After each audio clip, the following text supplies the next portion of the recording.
I'm so glad we could finally do this though, because third time's the charm, right? That's right. That's right. It's going to turn out better today than any of those other times, I'm sure. Yeah, the first of the year, well, I say the first of the year, the first of the school year is what we've been going through. From the time school lets out until school, a month into school, it's just complete and utter chaos. Which, life is okay. We got music playing out of nowhere for some reason, and then it stopped. Okay. Yeah, I chaos. But, during the school year, it kind of feels like we have it a little bit under control and managed. And then reality sets in when summer hits. And I don't think you have any school-age children, right? Nope, they're all gone. So you probably have some sort sense of consistency in your life, maybe year round. Well, I mean, even with my business, I can tell you that August is just a hard time to get anybody to like, and a lot of my clients are above, school age children, but it's still hard just because of vacations and, visiting people, and people are just tired and hot, and I don't know. So they don't normally follow along. Like a lot of my clients call out of their sessions in August, seems to be the biggest month to be calling out. So. Yeah, I think it's the change of weather and, the heartbreak of like letting go of another summer, I think, for some people. Although, of course, as I get older, I gotta tell you, I love winter more because of my hot flashes. So,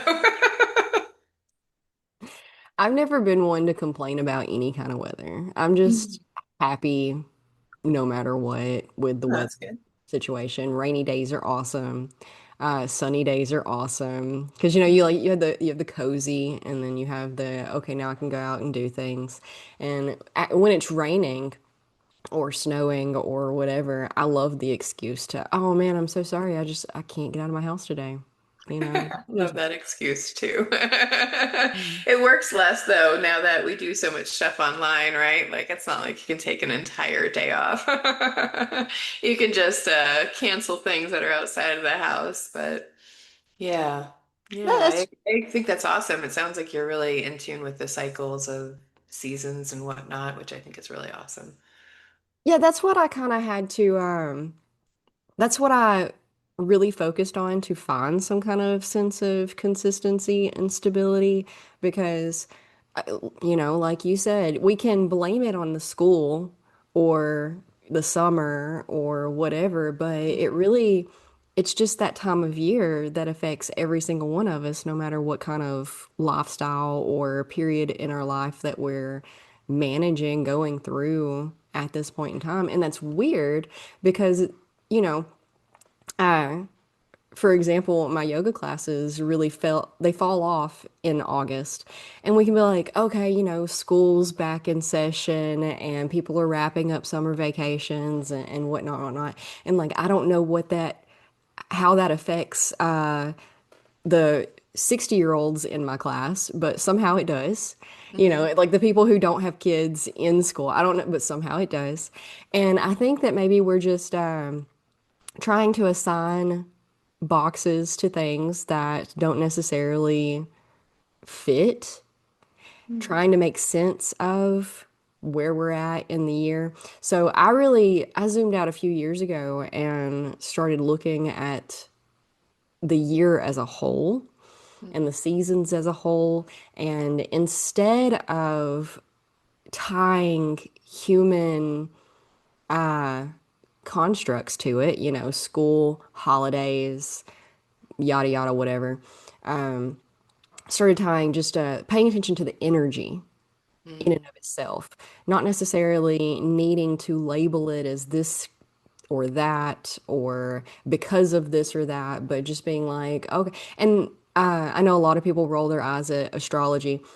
Not necessarily many people that me and you are talking to over here, but my whole thing was always and people are like, do you really believe in that stuff, Savannah? I'm like, well, it doesn't matter if you believe in it.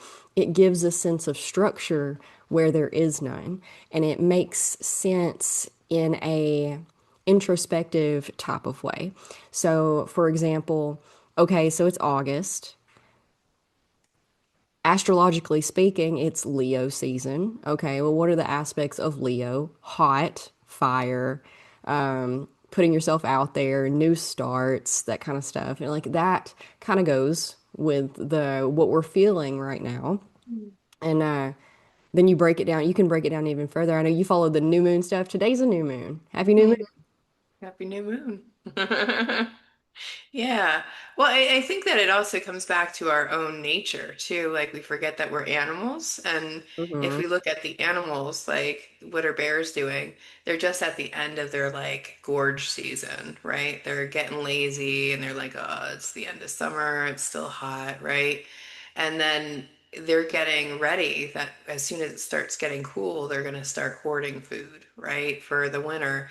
So I think it is that, like what you just said, like a restart, whether you look at it astrologically or you look at it just within our own DNA of our nature, there is like a restart. I mean, we just decided that January 1st was the first of the year, right? I mean, but Oh, I have it so could many problems be with that. it could be the beginning of each season or any season, right? It's like that's really what it is for me is like this is the beginning of the year. And I think maybe it's the nurture part of us where we went to school and it used to be like the start. And so our bodies have gotten used to that rhythm of like starting something new in the fall, right? So not just in the spring, because that's what people would say is like, oh, the new beginning is in the spring. Well, maybe. I mean, depending on what season is your favorite, I guess. They're all they all serve their purpose, right? So I think that we often just get refreshed by the seasons as well, right? There's a whole different energy for each season. At least in my life there is. So I don't know how other people, I'd be interested to hear other people's comments on that. And, what does it feel like? Where should the first of the year be for everybody? Yeah, for you specifically. Because I agree, there's no, one way to do anything. It's all Mhm. just paying attention to how you feel when you feel it and noticing the patterns in your life and deciding what best works for you. I like the astrological season starts in the spring, which always makes sense to me because if you're thinking about it in a cycle of an entire year, everything starts blooming in the spring, it starts sprouting. Well, it starts sprouting, and then you go all the way through to right now, everything's starting to kind of stabilize out, I feel, so that, we're getting to the end of summer and moving into fall. And then so fall's cozy, we start cozying in, making our bear dens essentially. Mhm. Um, we talk about spring cleaning a lot, but I think fall cleaning is just as common. Mhm. And then the winter, we talk about winter blues, seasonal depression. I think that, because there's so much power in how we frame things. And s- winter blues sounds negative, has negative connotation. And then so does seasonal depression. It's like, oh, you don't want to claim that as part of your identity. It's not really helpful. I think that more likely we're just meant to hibernate in the winter. If you think back to what our ancestors were doing hundreds of years ago, each time of year, this time of year, they're harvesting. That's where most of our holidays comes from. They're just harvest festival after harvest festival because we're taking everything in that we've grown throughout the summer and we're starting to hunker down for the winter. And historically speaking, our ancestors didn't have internet or phone device like technology really much of anything. They had each other and the four walls they lived in pretty much. So in Mhm. the winter, pretty much all they did was just cozy in, try to stay warm and wait it out because you couldn't really go outside and do anything, to an Mhm. extent, but not a whole lot. So Yeah. I think that we're just mostly programmed for that still. The technological world, the world around us, the modern world is moving so fast, but we're still working with these bodies that were meant to gather berries and And stare at have the a sky. season of rest, Yeah. right? I mean that's really what it is because come spring they're, planting and they're doing all the things, they're hunting, they're doing all of that. And then through summer, they're taking care of their fields and still hunting and fishing and all of the things. And so I think it was, nature gave us a season of rest that we've like balked at, right? And we're like, no, we can get so much done. And as humans, we love to be productive, whatever that looks like, Mhm. right? And so, I've really leaned into allowing myself rest, whatever time of year it is. I mean, in the summertime, in midlife, I really feel like that's my winter now is like, because it's hard with the hot flashes to like be outside too long or really work hard and be really productive. So I think it also depends on the season of your life as well, like before I would have like been like, I don't ever want to see snow. And now I'm like, I can't wait. I'm gonna throw my body into it. So I think, yeah, it also depends on the season of life that you're in. I used to love summers. They used to be my favorite. And I gotta tell you, like fall and spring are definitely my favorite seasons now. They're just a little bit more temperate. They also, there's so much change in those two seasons that I really Mhm. love. Yeah, absolutely. It's a trap to get too comfortable in any one season or Hmm. anything. And Yeah. that's the beauty of everything constantly changing. We think everything's the same day to day, and then you look back years ago and you're like, "Oh, wow, everything's different." And Mm. our memories are we're so short-sighted in going forward, looking back, everything we want it to be the same, but the only consistent thing in life is change. And Mm. it's a trap to get too comfortable with any one thing. Mm. You know, unattachment, right? The art of unattachment. Right. Well, and then also like you were saying, the labels that we put on them, like it's good or bad, right? Instead of just being like it is what it is. And I Hmm. get to decide if I'm going to enjoy winter by hunkering down and being cozy or, being angry about the fact that it's, cold outside and I can't go outside or I don't want to go out in the cold, whatever it is. Like it's really about the way that we choose to see it, right? If we can take those labels off or even just question the labels, then we can start seeing, wow, there's actually, I mean, there's pros and cons in every season, right? And no matter where you go, whether you live on an island or you live in, Timbuktu, there's pros and cons to all the seasons. And we can just learn to accept them. It's a lot easier than having to be angry about it or just sitting here waiting for one season to come. Um, yeah, I guess the age helps you lean into that a little bit more.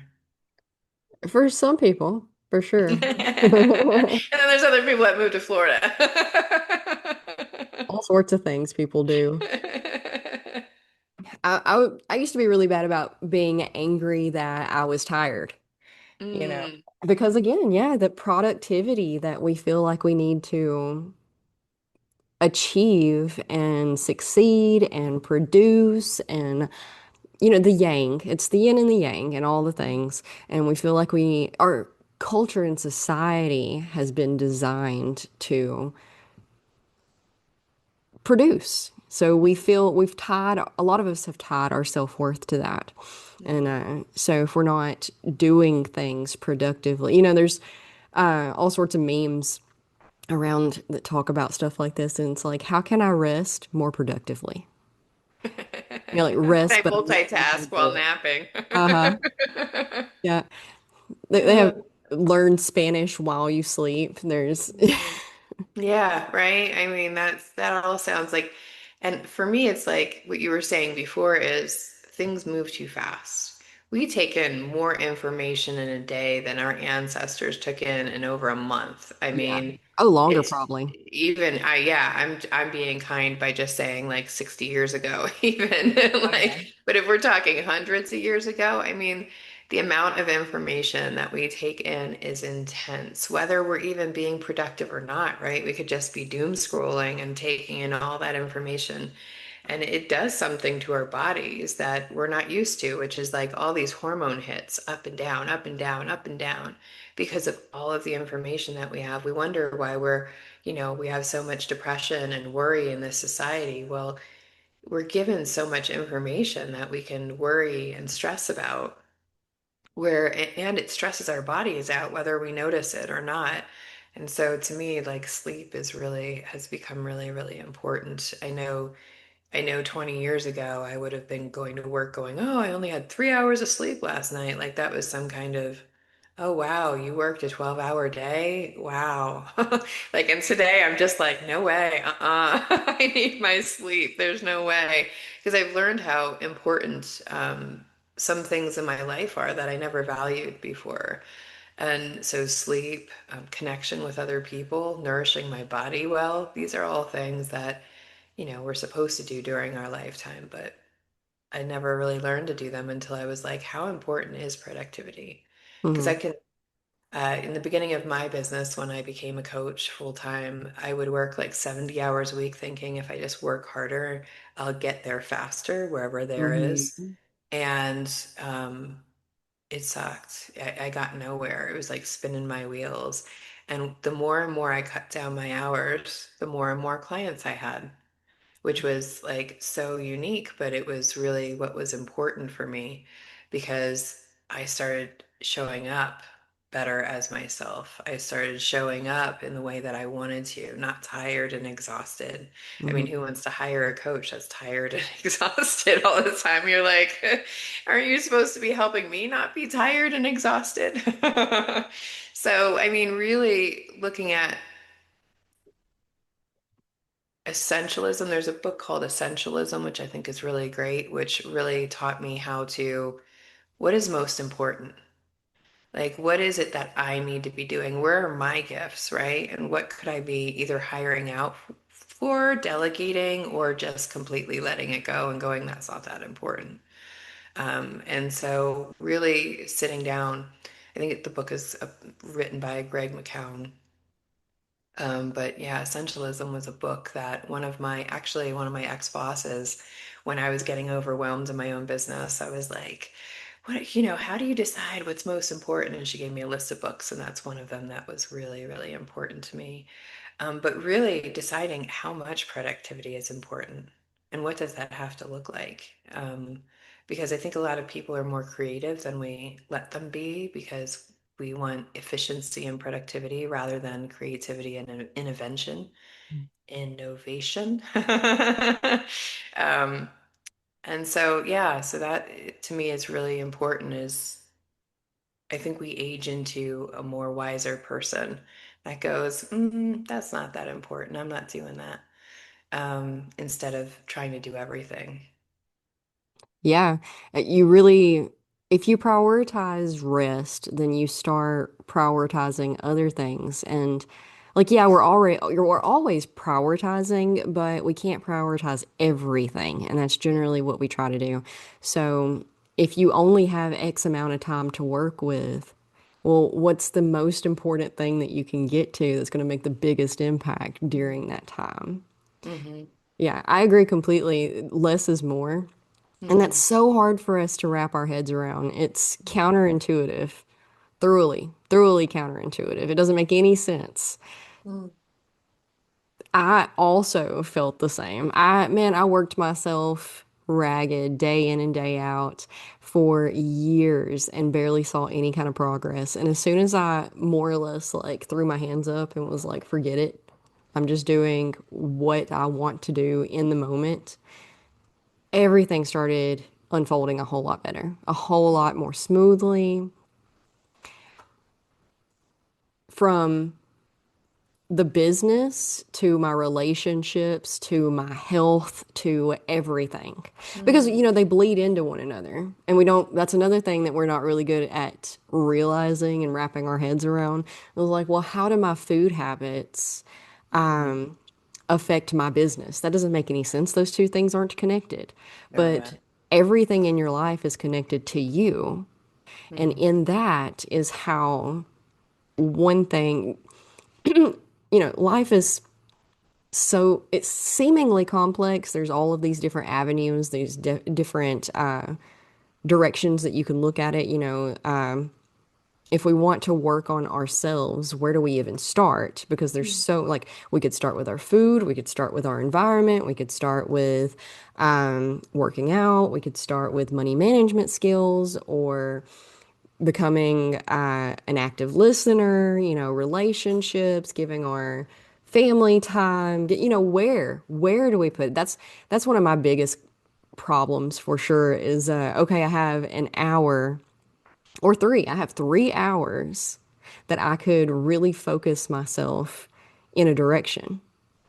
And then I become so overwhelmed by which direction to focus on Mm. because you can only focus on one, maybe two. And where do you put it? But the beautiful thing is that it really doesn't matter a whole lot as long as you're keeping your priorities in check. And that's why that downtime is really important so that you can sit and think about your priorities and where they actually lie. Because a lot of us think they lie places that they don't actually lie. We're just, Hmm. like the means versus the ends goals type things. So we're putting our attention over here because we think that that's what we want. For example, we want to lose weight. Pretty much everybody wants to lose weight. That's a pretty common one. But we think that losing weight is the goal, but it's Mm. not. And I've said this till I'm blue in the face, and people are probably really tired of hearing it, but it's so important. We think our goals are XYZ, but our goals are actually, well, why do you want to lose weight? Well, because you want to feel good about yourself. Well, why don't you feel good about yourself already? It's Mm. probably, honestly, it probably doesn't have anything to do with your weight. It's just, I agree. that's just something that we have, or society and culture has focused on. So Hmm. we've in turn focused on it when the truth of the matter is, what's hilarious is when you stop focusing on the thing that you thought it was and you start focusing on the things around it, how that thing actually, for example, I'm probably smaller and more toned now than I've ever been in my entire life. And I probably focus on it less than I ever have in my entire life. And it's because when you sit and you think about who you are you happy about it? Mm. And we're not talking about like when you look in the mirror, because like there's only so much that we can do or change or whatever. So I had to really come to terms with a long time ago. Well, this is what I look like. Because I mean, like, I could go to the gym every single day, and I tried these lifestyles. I tried the strict diet and the daily gym habits, and what have you, whatever, and didn't see near the progress that I see now. And but I wasn't happy still because I didn't want to be doing those things. You know, Hmm. I was quite grumpy because I wasn't satisfied with my meals and I didn't want to get up early and I didn't want to go and spend an hour or two over there when I could have been doing this over here. So when you find other things to focus on, it all levels itself out because you're being happy with who you are in other ways instead of Hmm. like, oh, I'm going to force myself into the constraints of this thing because I feel like that's what's going to get me what I want. But again, coming back to consistency, you have to figure out what you can do, little things every single day that build your self confidence and your self esteem and how you feel about yourself. For example, like, yeah, most of us feel really good about ourselves after working out. But we also feel really good about ourselves after we sit down and read a chapter of our book, Mm. after we sit and actively listen to the story our kid was telling us that we honestly have no interest in, but it makes them happy. And it makes us happy that they're happy and we're bonding. Maybe we cooked dinner together. Maybe you called your grandmother and chatted with her for a few minutes. Like there's all sorts of things that Duolingo, there's all sorts of things that we can do 5 minutes here, 5 minutes there that build up over a long period rather than trying to cram it all in to Mm. this expectation and limited viewpoint of what we think is going to get us what we think we want. Yeah. I think it's like, we see we're unhappy and then we see commercials of these skinny people and television or commercials and marketing convinces us that we would be happier if we were thinner, right? I mean, that's really what it comes down to because I've had the opposite happen. I've gained weight because of menopause. So I'm a bit rounder than I've ever been. I've always been stick thin. I gotta tell you though, I'm happier. I am happier because I'd rather be happy and fat than skinny and miserable all the time. I I was never nourished when I was so skinny. I felt like I couldn't take enough nourishment in and I was eating junk food because I could. I wasn't going to gain weight, right? Today I eat a lot better and it's a lot different than it was. And to go to your point about like what is underneath the if I look at myself and I think, wow, Christina, you're really curvy now. You're never curvy like that before. What's going on? It took a while for me to be okay with it. And not okay where I mean, I still work out and I wanna be healthy. That's really what my goal is, to feel energy, right? Mm, I don't care, but I've seen people at 300 pounds that have more energy than I do, and mm, I've seen people, skinnier than me that have almost no energy because, mhm, they don't have the background to like keep them fueled. So what I really lean on is how do I want to feel? mm, Not about fat or skinny, but like, if I'm feeling really good in life, how do I want to feel? And this is how my clients, they come up with what's important to them, right? Is like, okay, so a lot of them come to me with all these goals that they have. I go, if you were successful, okay, so maybe if you were a size 6 again, and that's really what you think you want in life, how would that feel? Right? And if we can come up with those words, those feeling words, then we can aim our lives towards those words mm, instead of losing weight or looking at, like, I have a client who, oh, well, God love her, but she weighs herself every day. And I'm like, that is crazy making. Like that'll make you crazy because then you're trying dedicated. to figure out, why did I gain half a pound? Why did I lose 2 pounds? How did I gain 3 pounds?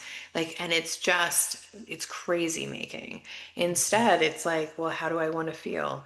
Well, she wants to feel at peace. I'm trying to think of what her other words are, but let's say it's bold, at peace, and courageous. Well, great. Then go do something bold, at peace, and courageous. Mhm, Go, whatever you want in the world, right? We give it out and then we start showing up that way. And then we start feeling courageous, bold, and at peace. So, and that might be like what you said. If I'm focused on bold, at peace, and courageous, really feeling the way that I want to, sometimes the pounds or the goal will be happening without us even having to really shove and push, right? And I think mm, that's the feminine energy is about receiving and bringing things to us. Where the masculine energy is, our culture, which is always like push, push, shove, like make what you want to happen instead of just saying, what's aligned is going to come for me. I'm mhm, going to keep showing up the way that I want to, bold, at peace, and courageous. And whatever is supposed to come to me is going to come to me. And that's pretty much how I've lived my life in the last 5 or 10 years is like this year, my words are inspired, divine, belonging. That's what I want in my life. I want inspiration, I want belonging, and I want divinity in my life, whatever that looks like for me, right? And so all I have to do is make choices that are in alignment with that. And I know for me, damn sure that sleep is like my biggest priority because I've learned that ever since I started getting good sleep at night, I show up better for myself. I have less negative, self-talk in my head. I make clearer decisions. I feel better about the way that I show up in relationships, better about the way I show up at work, And so it's really about what is our intention? What is it that we're hoping to feel? And then if that's what I want to feel, then what actions can I take? What's aligned with that? What decisions right now are aligned with how I want to feel? and it becomes so much easier. It's like picking our own season and going, this is what I want it to feel like, and then creating that. And it creates a lot of confidence in my clients because now they come to me with stories about how they handled their boundaries or something. And it's like, wow, it sounds like it was imperfectly aligned. She's like, yeah, I wasn't even thinking about my intentions at the moment. But they're like, they become ingrained in your brain that this is what I'm focused on. I'm not focused on how I hate this season, how productive I need to be, how I can please other people. I am focused on how I can be aligned with what I really want. And I think that that's really important. Yeah. Um, those intentions, it's all about momentum and it gets stuck Mhm. in our subconscious. And if you've spent your entire life focused on this one thing, then that's what's going to continue showing up because that's what's on default, the default Mhm. programming. And it takes a little bit of a conscious effort to flip it around at first. And, it's such a balancing act of the again, the yin and the yang, the allowing and the doing, Mhm. because um, all of the stuff that we talk about with like the law of attraction and the spirituality aspects and whatnot, the setting intentions has gotten a really bad rap lately because people are like, oh, I just need to sit here and meditate on it and it'll happen. The $1 million gonna fall right in my lap. I know Yeah, it. yeah, And so, yeah, there does definitely need to have that masculine doing part of it. Like, I'm not saying throw out the masculine, both of them are important. I just think that we're too skewed for the like doing, doing, doing. And yes. instead of like, we have to do, do, do, and then we have to sit and we have to be with ourselves, reconnect with ourselves, know what's going on for ourselves, which is why I've I've started working with women's circles and really growing women's circles around the country because I think that that's one place where we actually sit and take a breath, and we're kind of forced to take a breath because we're in this circle with other women Mm. and just really connect to ourselves and go, what is important to me? And I don't think without women's circles I could have done that in my lifetime. Is like, because it's always like, yeah, I want to sit and meditate, but then I'm sitting there and I'm like, I got a task list of things. How long is this going to take? I don't know. Instead of really being present with myself. So that's one way that I think has been really powerful for a lot of people. But yeah, there has to be a balance between the doing and the being part of ourselves. Yeah. I think women's circles are great. I think we need more community-led things. Um, the problem, we have a big problem in our culture for sure of having no culture, essentially. We don't really have any, there's no sitting around the fire. There's no connection and traditional um, vows of passage. There's, all Hmm. of these things that other cultures have that connect the individual to the community. And that's a really big problem in our society and culture because we all feel so lonely and we all feel so disconnected and we don't know how to feel connected to one another. And then we have lost our sense of community. And, COVID just drove the nail in the coffin for a Hmm. lot of us. And but I think it also like it showed us how disconnected we already were and it Hmm. made it worse, exasperated the problem. Things have to get better or worse before they get better a lot of the Hmm. times. You have to make a mess to clean a mess. So Hmm. I think that we're figuring it out. It's just a slow process, but I have a lot of hope and I think that we're doing a really good job. Um, I've been trying, I teach yoga and it's not your regular like vinyasa yoga where you're flowing quickly from one pose to the next. I do restorative yoga, which is very slow pace, like painfully slow for most people because we're so used to the fast-paced go, go, go, yang energy, the high of productivity. And we're Hmm. not used to the yin. We're not used to slowing down and taking a breath and sitting with our thoughts.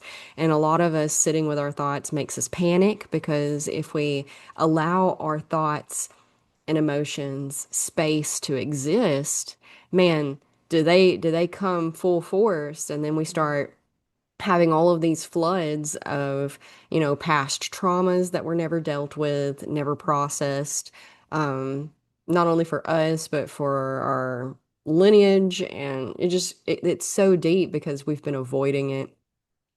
Um, I have a really hard time retaining students in my class because it's so slow paced and they have to sit with their thoughts and their feelings. And I walk them through, like I'm talking the whole time, like meditations, Hmm. guided meditations, and journaling exercises. I make sure everybody has a journal so that you can jot down your thoughts and we can focus on affirmations. And recently I went to there's only one other yoga class in my town that is, well, sorry, there's two. I only count one of them really though. Uh, that is really established.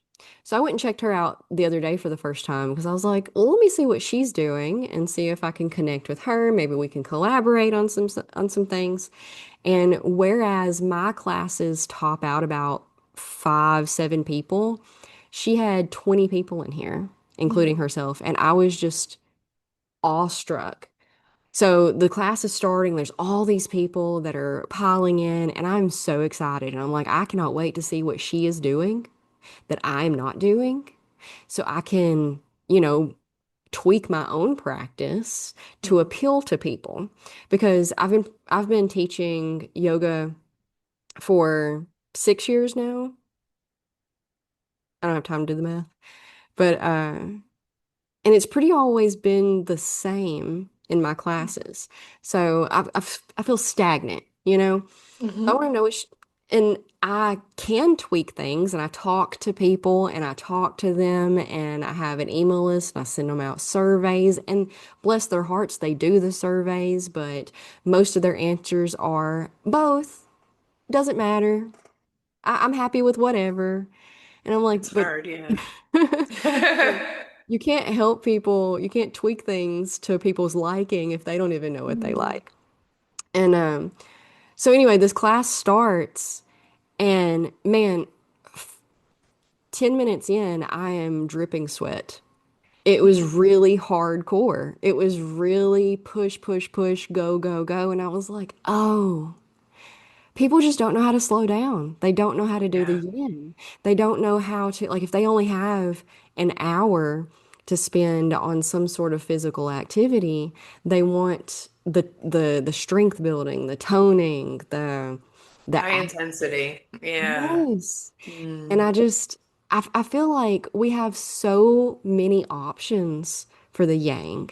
And the yin is what we're really missing in our society, culture, community, self. None of us know how to slow down. So I think that, that all those things are great, but we really need the slow. Mm. But translating that and convincing the general population that they need I to know.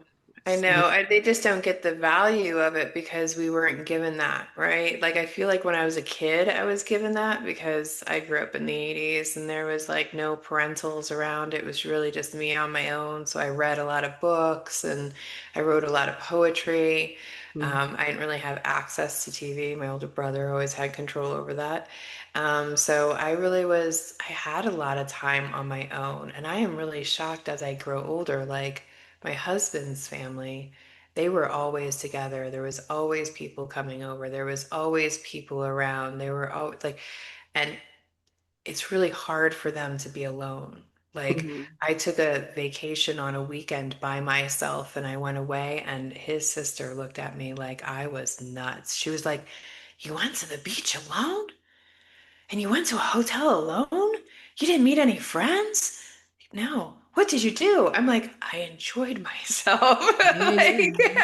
because that's how I grew up and that's how what I'm used to is like having that time. I really value my alone time, my quiet time. I really, really need that.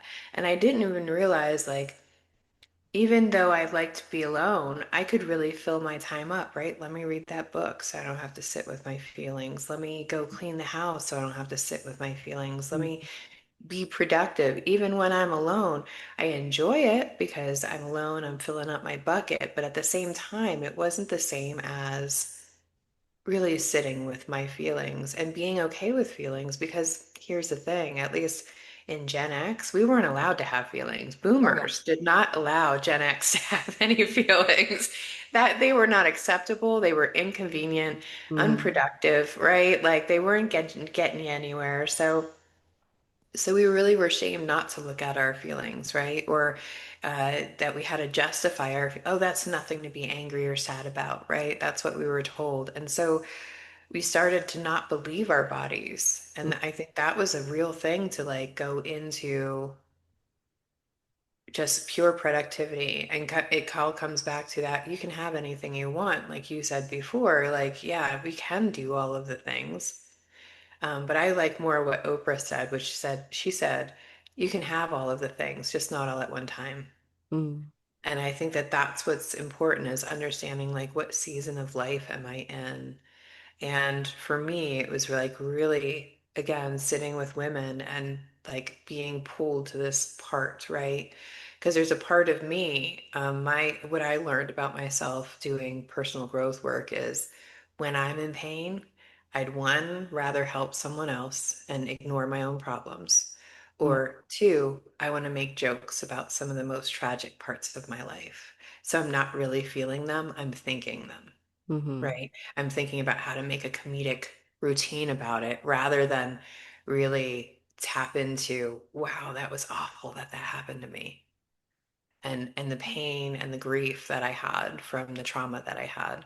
I didn't really see my trauma as trauma. I saw it, it's like I really made a comedy out of it. And so sitting with women helped me start having those thoughts that I didn't want to have and seeing the parts of myself that I didn't want to see, which I thought was, hard. It was hard at first, and sometimes it's still hard. And I feel more whole when I'm done. Like I feel like I've been witnessed and seen. And the more I sit in women's groups, the more I realize everybody's core issues come down to I'm not enough or I'm too much of whatever it is. And when we can see that, when we can see the humanity in each other, it becomes less scary to look at it. It becomes less scary to be there with it. In fact, I feel more connected to myself than I ever did. And the thing about women's circles is hundreds of years ago, they were the center of society. Hmm. Women would go wash their clothes together. They would cook meals together. They would clean up together. They would go find food together. They Hmm. would raise their children together in circles of women. So no matter what area of their life, they had knitting circles and, all of the things. And not that they always had to be together, but they were in this community constantly, where I feel like in the last 100 years, or at least my experience, historically, patriarchy and religion came along and said, women who gather are going to be too powerful. We don't want that to happen. So we started calling them witches and, all these other things so that we could destroy their little groups and stop them from meeting, right? Hmm. And then in the 70s, 1970s, is when a huge women's movement came along, and we started having leaders like Dr. Beth Firestein, who was like, we need women's circles. This is the only way that we're going to get more powerful and have more say in this patriarchal culture is to have more women's circles. And they've been tamped down, right? And the patriarchy even made women really competitive with each other, right? They brought us down to our natural DNA, which is to be more competitive with each other and tear each other down. Mean girls, right? Hmm. And, really, there's a book called Tripping the Prom Queen, which is about the way that women can be very competitive with each other instead of cooperative. And I don't think that that's the only way that we can be. I think that it's really powerful to be seen by other women. Where the first time I sat at a women's weekend, there was like 60 women around me, and I just thought, I wish these were men. Because I can deal with men. I don't Yeah, trust women. same. I don't trust women. And it took me a long time. And now women's circles and women's weekends are like a second home to me because I was able to open up to like the love and the openness of it rather than the judgment and the divisiveness and the competitiveness. And it's powerful, powerful work to be able to sit with a woman and tell her your truth without worrying about whether or not she's going to judge you, without worrying about whether or not she's going to hand you a tissue and be like, okay, how can I fix this for you? How Mhm. can we change this for you? And instead, just allowing me to be in my pain and being able to hold that space for me. I mean, there's nothing to me more powerful than that to really egg on transformation of any type. Yeah, I had a similar experience. Um, when I found out I was pregnant with my daughter at our gender reveal party because I didn't know. And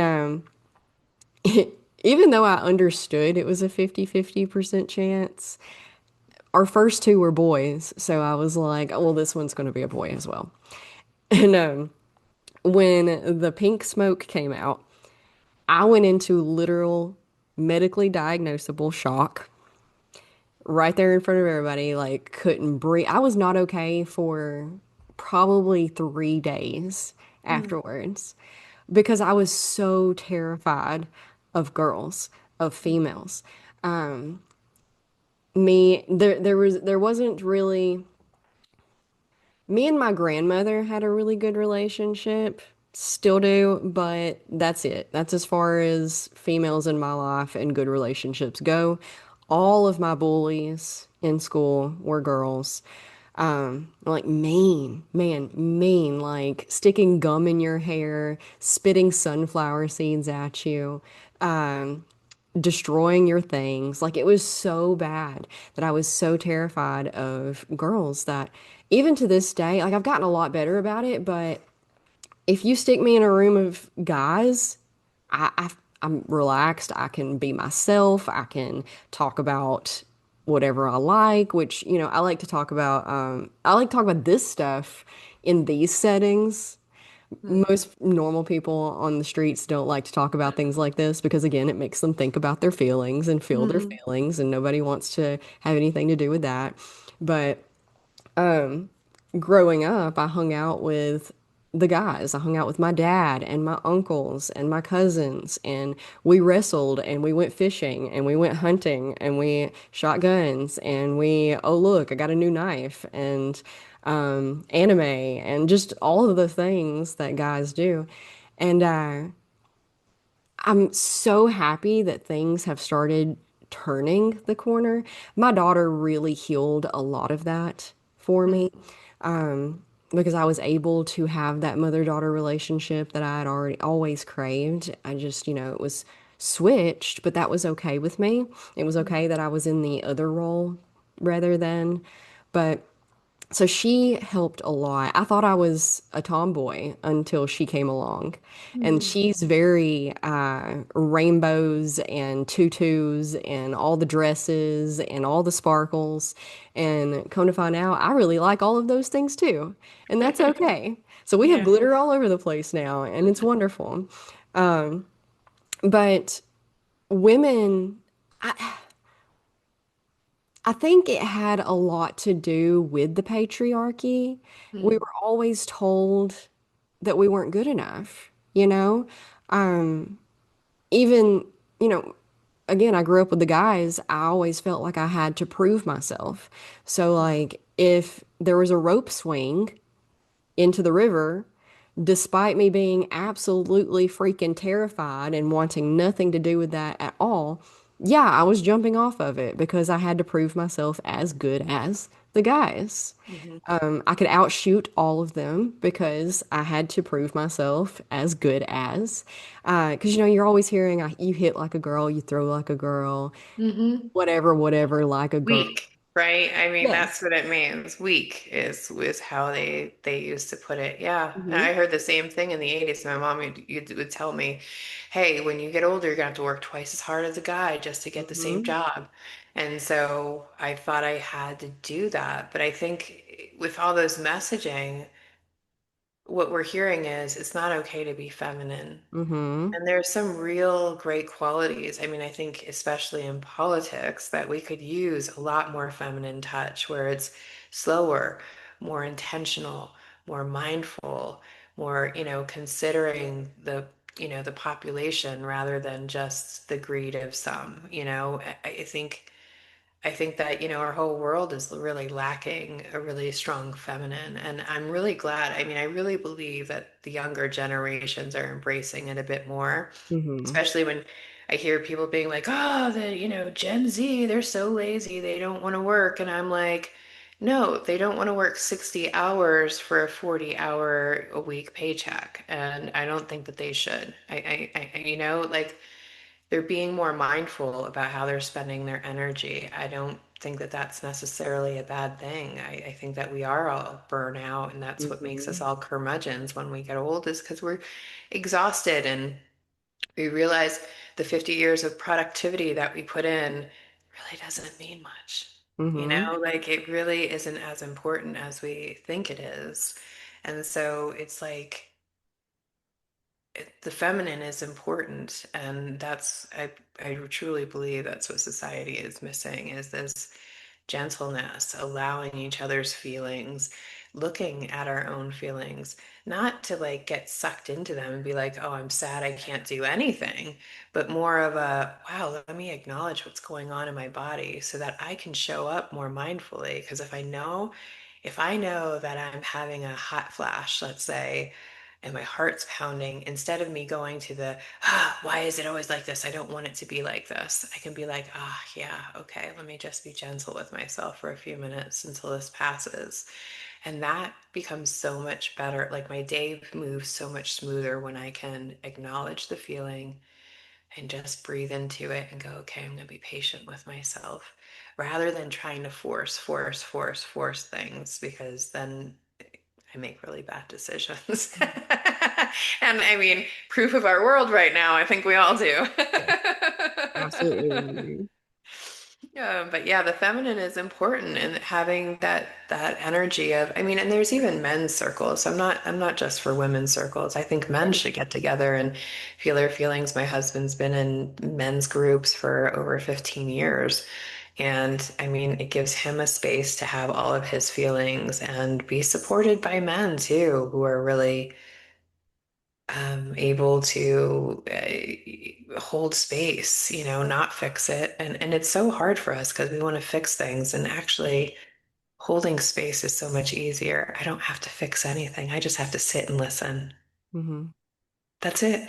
And it's so much more powerful than us trying to constantly fix, and advise. Um, but somehow harder for us to hold back that. Yeah, validation and support's all any of us really truly need. We Yeah, we have the answers in our yeah, head, in our heart. We know what the answers are. We might not like the answers. We may be that's true. pretending we don't know the answer, but we just need someone to be like, I see you. I understand. You're doing a great job. Keep up the good work. Man, that was terrible. Man, Mhm. do we want to be mad at them now? Let's be mad at them together. Just And that sense sometimes, of like, if you camaraderie. don't know what to say, just paraphrase back to them whatever they said. Mm-hmm. That to me, when somebody can repeat back to me, even in just, give me the highlights of what I just said, wow, they were really listening. They really heard me. They really saw me. And then just say, is there anything else? Is that all the important stuff? I mean, it's really not as hard as we make it out to be, just to hold space.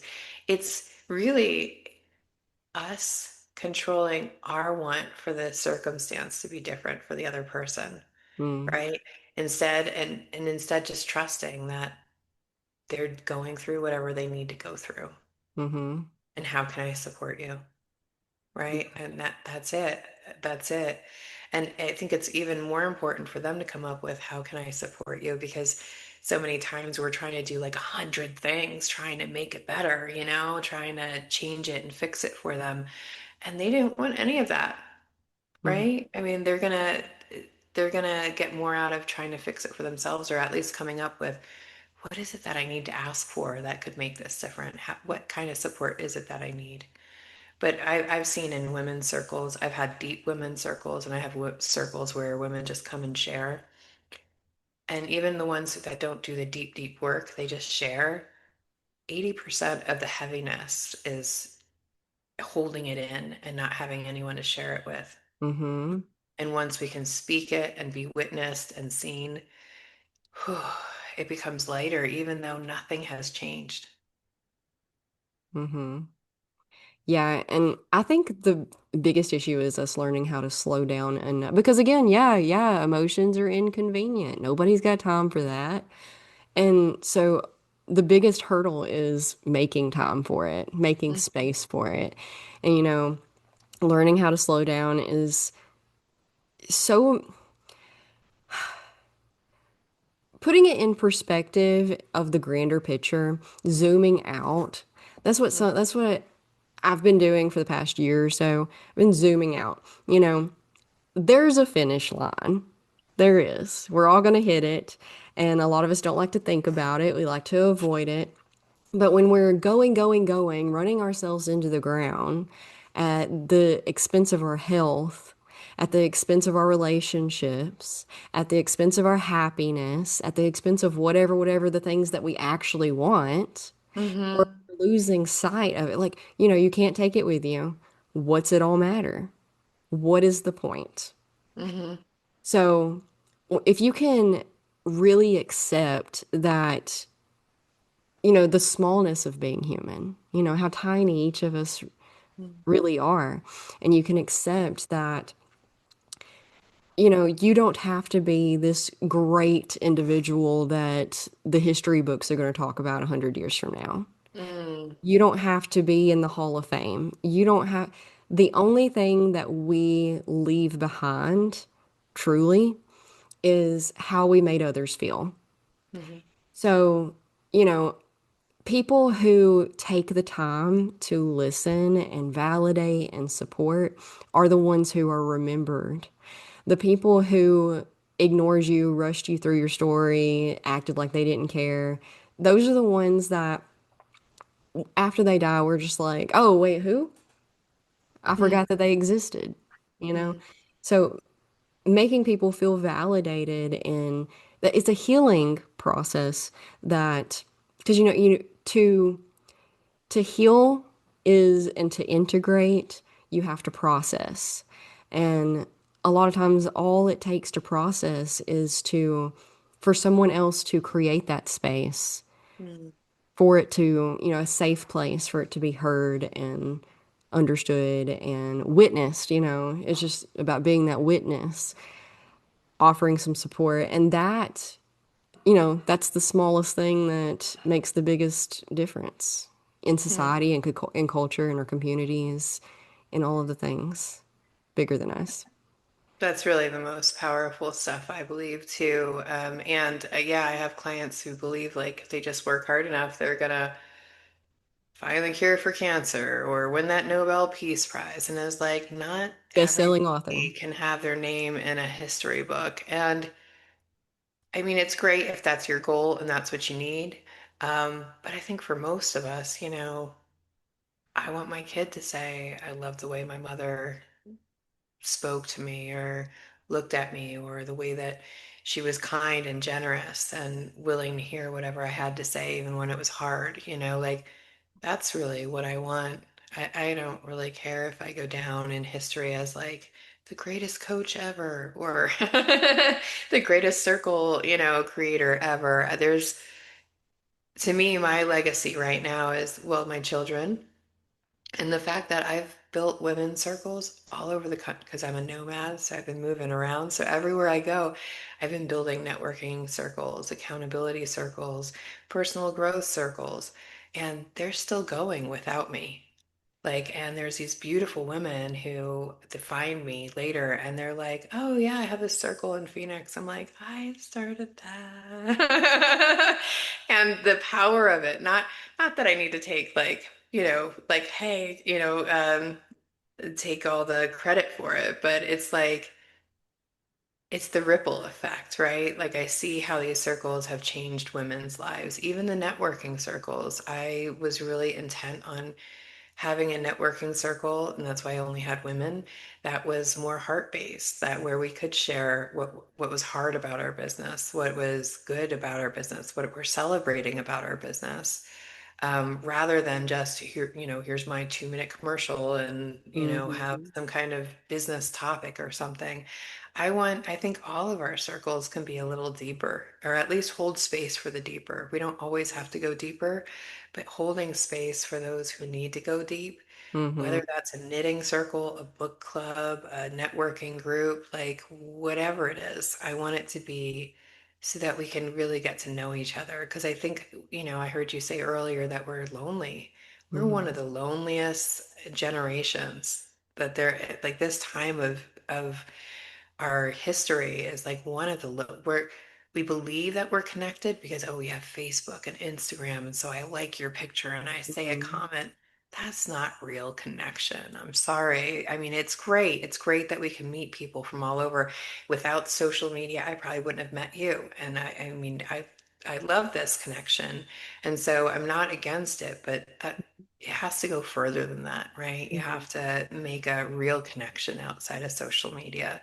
Hmm. Um, and you can do it online. Like I have really intimate circles on Zoom. So it doesn't have to be in person. Of course, I would love them to be more in person. We're getting there after, the pandemic. We're just getting back to like where people are like really craving in-person connection. And Hmm. I want us to make those safe places so people who have things to share can do it and not feel like they're going to be judged or talked about later, or or shut down because they're so sad or whatever. Like I just want us to be able to hold that feminine space for people too, Hmm. whether that's a productivity meeting or not, accountability meeting. I have all kinds of circles, and the intention is for them all to be really authentic and heart-centered, or else I don't keep going. Yeah, why would you want Yes. to? Yeah, I'm just not good with how's the weather, how you doing, fine. Like I'm not good with like that stresses me out more than somebody Uh-huh. pulling me aside and being like, here's what's really going on for me and it's really hard. I'd Yep. rather listen to that and be in support of that than some kind of foolish small talk stuff. We all know what the weather's like. Yeah, we're all fine. Yeah, I have a really hard problem with that. I'm very Yeah. quiet in most settings in Mm. person because I don't know how to talk about the small things. Like Hmm. I'm deep. I'm too much or nothing. Like Yeah. there's no shallowness here. I'm gonna tell you exactly what I've if someone's like, "Hey Savannah, how are you?" It took me 30 years to figure out that they're just saying hello. Yeah. They That's the don't same. really want to know. Yeah. It used to drive me insane. They'd be like, "Hey, Savannah, how are you?" And I'd be like, "Well," again, I'm not the one to just be like, "Oh, I'm great," if I'm not, you know. Yeah, me And too. there's like a turning point where I was like, I'm going to utilize when people say, "Hey, Savannah, how are you?" Instead of just being like, "Oh, I'm good, how are you?" I'm going to be honest. Hmm. And that opens up the avenue for connection. And then maybe then I'll have a friend and then we can share connections. And yeah, no, it doesn't really work like that. Most Not people, everybody is prepared for that kind of thing, unfortunately. Not everybody is prepared. So in those circumstances, you'll find me playing with the kids or the dogs. yep, yep, same, same. I've always designated myself the babysitter at the party because it's so much simpler to hang out with the kids. Hmm. They're honest. They're going to tell you Yeah. how they feel. And I can deal with that. Like you can be honest and I can be honest. And we can be Mhm. like we can have a whole conversation. I do so much better with that. Or that Yeah. I don't know, I don't really know how to talk to adults other than like this right here is all I can do. You for nothing. Tell me all of your nightmares. Tell me what keeps Yeah. you up at night. What are you struggling with?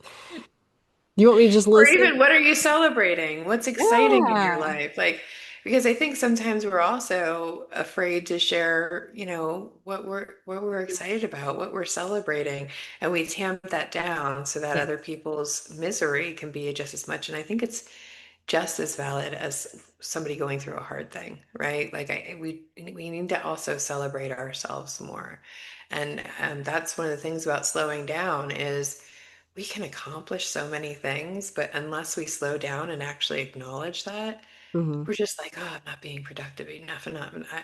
And a friend of mine had this idea where she's like, I'm no longer writing my task list on my board. She's like, I am instead just writing down the things I've accomplished and why I'm happy about it.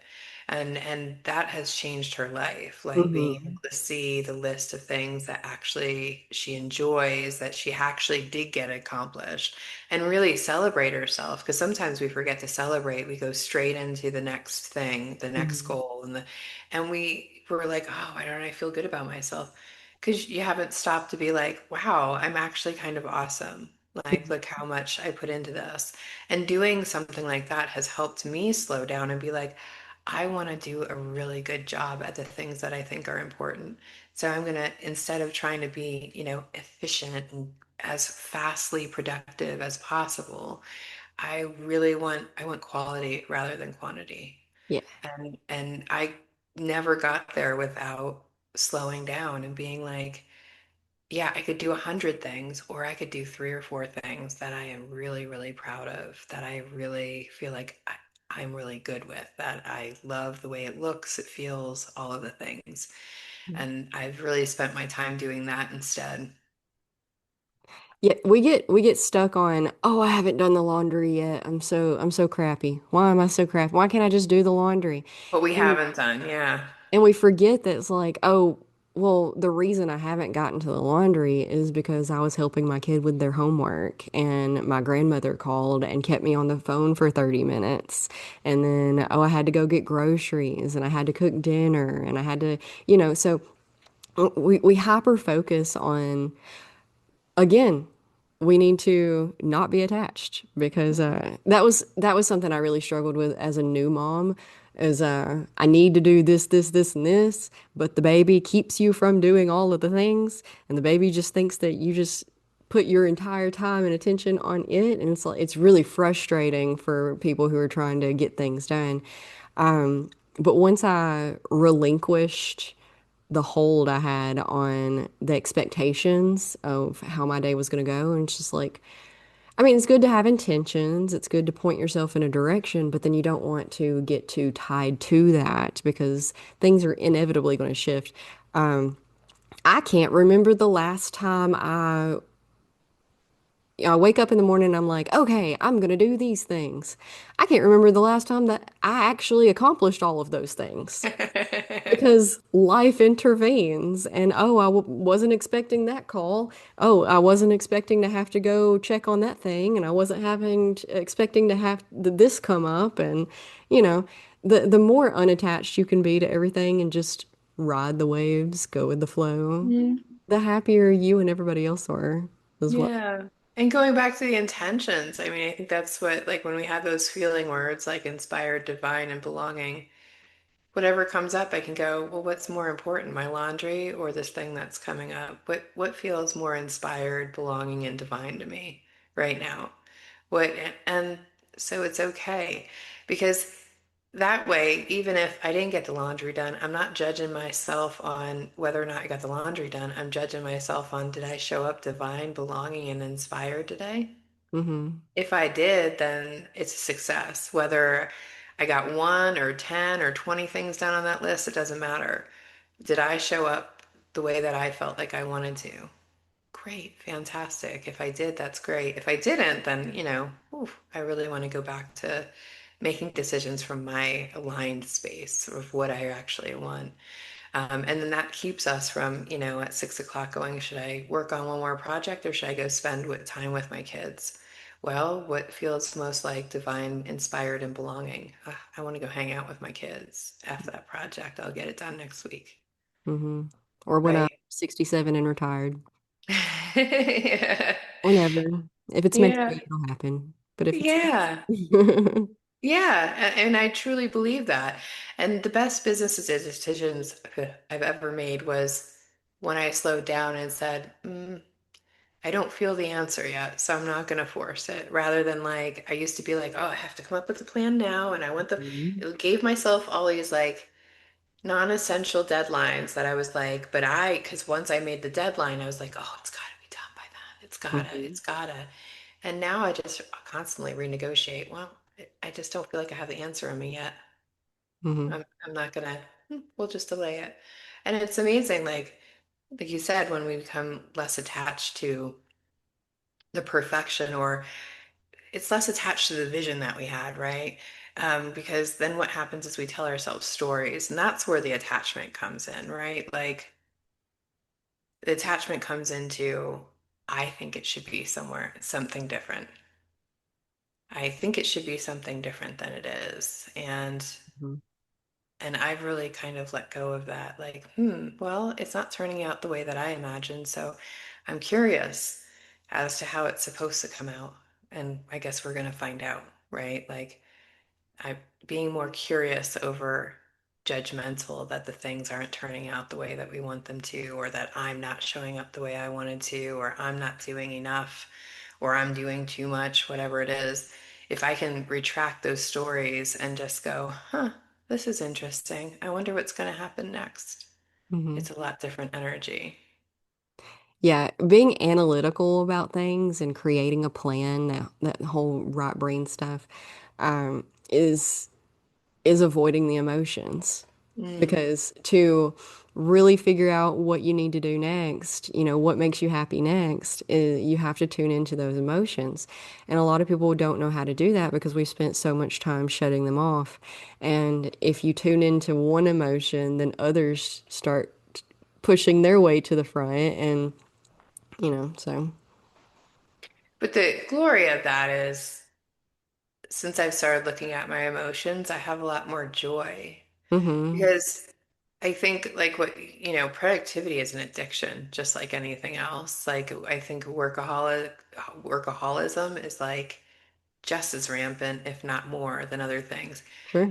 I know for me personally, when I'm stressed out, I can feel myself wanting to work more, Mm-hmm. or when there's like emotional stuff going on in my life, I want to work more because I Mm-hmm. can turn off my brain. Yep, put the blinders on and I can just, oh, and don't I feel good? I'm getting these little pings of productivity. I'm getting that done. I'm getting this done. I'm getting that done. But I mean, every time I walk away from the computer, there it is again, right? So I have to at some point deal with it or find enough addictions to constantly push it away, push it away, push it away. Mm-hmm. And then I'm never happy, right? So I get a lot more joy when I'm dealing with my emotions because it's like they say about addiction is you can't turn off just one feeling. Like you can't just turn off the grief or the anger, or the sadness or the shame. You turn off joy Mm-hmm. and fulfillment and celebrations and all the other feelings that are positive as well. So if you numb one, you numb them all. Mm-hmm. And so it's not that joyful because you're constantly looking for that dopamine hit of, yes, I checked off another box, or same thing we would get from doom scrolling or the addiction to social media that some people have. We're just looking for something to make us feel better instead of really sitting with ourselves and going, well, what is it that I actually want? What is it that actually would fulfill me? Mm-hmm. We don't really think about that because we're so trained to just be productive and keep doing something. Yeah. Isn't it crazy? It's really crazy to me. Like, and it was so funny. I was like, we have all these conveniences that we didn't have 100 years ago. We should have more time to do nothing, right? We should have more time Yeah. to to be connected with ourselves because dishes are getting washed faster, clothing's getting washed fast, like all the things. We can have all the knowledge that we want in a moment. And so we don't have to go to the library and search everything up. Like we have Mhm. all this extra time, and yet we spend the least amount of it, I think, that we've ever spent alone with ourselves. And I believe that, social media, internet, all of those things have really, there's good and bad to all, right? So no judgment, Mhm. because I Yeah. mean, it's all really helped my life too. Yeah. And at the same time, like next week, my idea of going to vacation is going to the mountains. And if I get 10 pictures during that week, it's amazing. I'm not really good at the whole taking pictures thing. I like to just be there. Like just be there. And they're like, what are you gonna do all day? No, no, no. We don't plan every day. We don't do that. We don't have kids anymore, so we don't have to keep them occupied or entertained, right? So we don't do that. We might just sit in camp for the entire day. Or sit by water for the entire day and do nothing, right? Read, maybe I'll do some embroidery or something. But oftentimes it's just sitting there, hearing the wind in the trees and just being disconnected from everything. And it like brings my nervous system just like back down to like, Hmm. and I've really needed that because I've worked really hard this summer. I did a lot of productivity. And now it's time for me to just turn it all off. And it's so important. I don't know how people constantly are like posting during their vacations and everything. And I'm like, no way, man. I don't even want to see that internet. We go places where there is no internet for that very purpose. Like nobody can get a hold of me. I am in nature. I'm turned, my brain is off.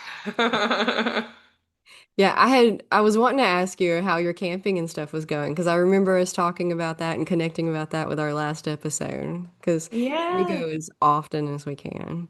Well, we had a 1 year, it was like 2 years since we've talked before.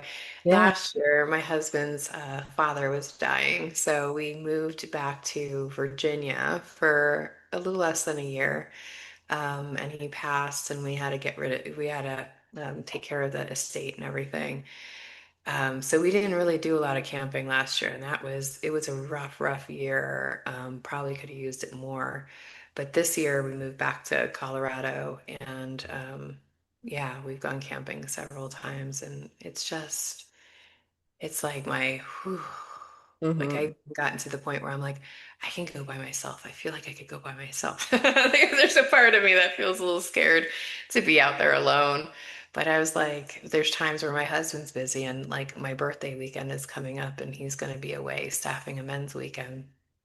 And I'm like, I bet me and the dog could go away alone and, do the camping thing. So Like a women's retreat. yeah, well, I'm working on those too in the future, but they're challenging for me. Like the retreat part is challenging. I could show up to a retreat, do all kinds of circles, but like organizing, my brain's All not right, there. see, don't Full you, organizing. I'd say you don't even have to plan anything. Again, we're not children that need entertaining. We're like, Yeah. hey, I'm going camping this weekend. Who wants to go with me? Ah, Mhm. that's true. That's true. Could do that. I could even do that. I mean, I live in a new town, but that would be a great way to get to know some women, right? Right? Just put it out on the Facebook groups and be like, hey, anybody in the local area? I'm a woman. I want to go camping. Wondering if there's any other single women or women friends that want to come with me. And what a great way. Yeah, that's a great idea. There's all sorts of women who would love to do things like that, but they're not Yeah. comfortable going by themselves. With Oh, good I imagine I'm not the only one. reason. Yeah. So having a group of us would be great. Yeah. And I Mhm. mean, there's enough women in Colorado that know how to camp. So. Oh, sure. I bet. I struggle a little bit around here. We have a core group that we go with, but eh, getting other people to go with us, there's Mhm. all sorts of excuses and reasons they can't. And I'm like, we have all of the equipment. We have three tents because Mm, my dad bought a three-room tent mm, that could hold my four, my sister's four, and then him and my mom. And then of course me and my dad are the only people who want anything to do with that. So he was like, you know what? Here, and he just gave it to us. Never even was used. And then we bought a four-person tent for us and then realized that that's too small for four people. If you have you need if you have four people tent camping, you need at least a six-person tent so that you have Well, breathing. especially with kids, you have other stuff in there. It's not like, yeah, they do it like four people can lay down in this Yeah. thing, and that's it. When Yeah. those worked perfectly for just me and my husband. Mhm. Yeah, yeah. So we have all sorts of, and then we have like a three-person because we go kayak camping Mm, sometimes. So hmm you can only take what you can fit on your kayak. mm, I got a new kayak for Christmas this past year, thank God, mm, because my old one was very cramped, and then my daughter had to ride on there with me, so I couldn't carry anything really. I could. hmm I was very limited in space, but now we can. But anyway, so we have like all sorts of equipment. Their equipment is not an excuse that's allowed with us. Yeah, But yeah. Nor is it in Colorado. I mean, we have two tents, I'm sure. Even if you don't go camping around here, they have a tent. you can find it. You can find Yeah. some. Yeah, use ones, all kinds of ones. So, yeah. Yeah, that's a great idea. What a great idea just to put it out there. I do that for women's circles. Why can't I do that just for a camping trip? Yeah. You really get to know somebody, right? That solves the shallow talks, right? Is like go camping with somebody the first time you meet them for a couple of days. I'm sure that you'll get to know them real quick. Yeah, and a lot of people would be scared. Like I would be scared that it would be a bad experience, and I don't want them to come back with me again, so I wouldn't post again about it. Oh, so we got to post once or figure out which groups they're in. So we post in other groups. And I mean, that issue comes up when I teach about women's circles and I teach people how to become women's circle leaders is like, well, what happens if I don't like the person? Well, it sounds like a great growth opportunity, doesn't it? And I mean, nobody likes that answer, but it's the truth. Like, Yeah. if there's a reason why we're not liking the other person, and usually it comes down to three things. One, that they're crossing your boundaries, whether or not you've Mhm. expressed them. They're reminding you of somebody in your past that has triggered you before. Mhm. And 95% of the time, they're showing you something about yourself that you don't necessarily like. Yeah. And, if we can look at those three things, sometimes people are the triple threat and they hit all three of those and whew, that's a real those people will really trigger. Like because everything they do either reminds you of somebody else or they're crossing your boundaries and it's like something you don't like that you've done before. Hmm. Yeah, so it's all really good. I think conflict is an opportunity for growth and connection. Sure. Absolutely. And doing it out in nature. I mean, I think everybody needs nature, but we need more nature in their life. That's probably a lot of our problems is that we've disconnected ourselves from nature. We forget. Yeah, we think we're more like Yeah. robots than animals, and we forget how fast like technology has changed. Our body has not come Mhm. near being able to keep up with the amount of information and stressors and hormone triggers that we take in a day. Um, and that's really bad, that's what sitting in nature is like for me is like Yes. letting all that go and calming my nervous system down again and coming back to normal, whatever that is. Whatever that is. Grounding at least at peace. Yeah. So, how's the podcast going? I've seen that you're starting back up in a couple. No, that's probably old. I probably should take that down. No, this year I'm skipping the podcast because I opened up the Circles of Women. Okay. So this summer I've been working on putting a facilitator program together so that women can create circles, whether again, that's networking circle, a stitch and bitch circle, a book club, Mhm. accountability circle, whatever, just so that they are creating deeper spaces, like and creating a space for real connection, not just this baloney kind of.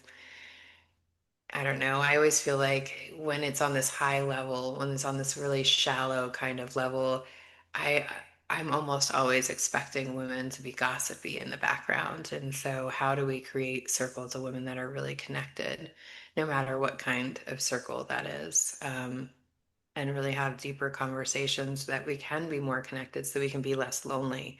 Mm, Because there's nothing more lonely to me as going to a party of like 100 people and they're all on the how's the weather, blah, mm, blah, blah, blah, and nobody really wants to hear what's on your heart. I feel so lonely in those situations because I feel like I just don't get how to do this, and other people get it, and I don't. mm, But to me, having those deeper conversations has always been important to me. And so I want women to be able to go there without fearing about what happens if it's like too tragic and it brings the whole group down, or what happens if somebody takes over, and just giving them skills on how to do that, because it also helps them in their real life where they have to make boundaries, or where they could choose to make boundaries. They don't have to. They could just whine and cry about how they're the victim all the time, sure. or they can make boundaries in their life and learn how to say, hey, that's not okay. And that's what we learn how to do in circle in a very gentle way, so that you can have more connection.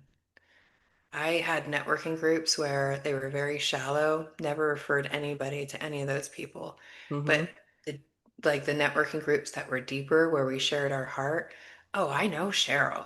I'm going to Mm, refer somebody to Cheryl because she's a good woman. And I really believe in her morals and her ethics and the way that she approaches life because I've gotten to know her, mm-hmm. right? Not just the shiny marketing card or anything, but I've really gotten to know that, yeah, I would refer people to her. I would trust them with her. Yeah. And that's more So, fulfilling.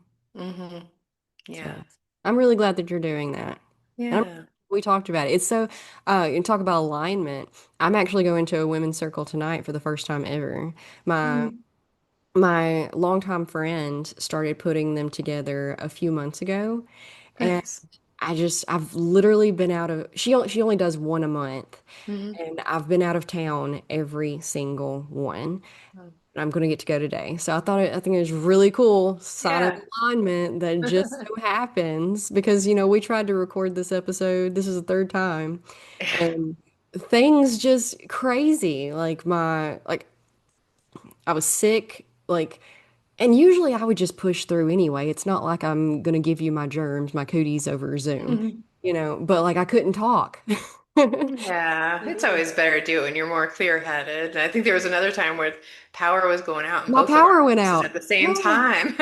And we're like states crazy. and states across, but I was like, that's funny. My power's going out today too. Alignment. I love it. So I Yeah. love talking to you. This is our second episode, and I would love, love, love to have you on again in Yeah, like another year, and we'll just keep in touch and absolutely. keep everybody updated with everything that's unfolding in our lives, whatever that looks like. Awesome. Beautiful. It's good to talk to you again. Cool. Anything you want to plug? You want to tell people where they can find you, or I just want to Just keep them? my circles of women, or on Instagram, you can just go to circles of women. So if you're interested in leading or just joining a circle, I invite you to come join us so that we can have deeper conversations, make really, really awesome connections. It's also really great for coaches or people who have service businesses. I can teach you how to um, have circles really work for you. I don't do any private coaching anymore. I only do small circles, and it's made my business better. I don't ever have to have a renewal conversation with them. They just stay because they love their circle.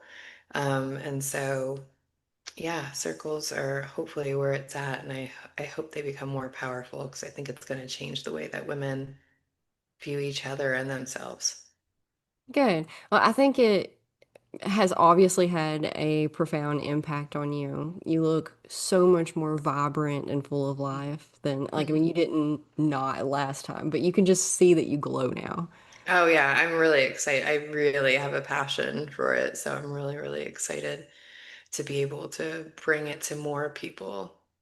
Cool. And Hmm. your hair looks great. I've been trying to figure out Oh. since we got on the call how to work that in, but it does. It's curly now. Yeah. Yeah, TikTok and this new generation showed me how to make it curly. And I was like, I do have curly hair. It looks fabulous.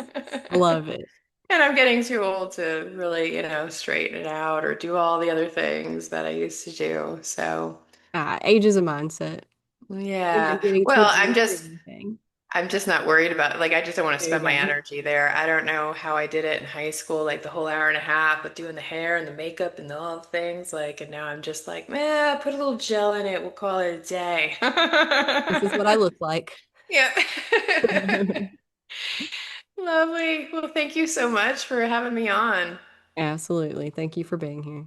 Hmm.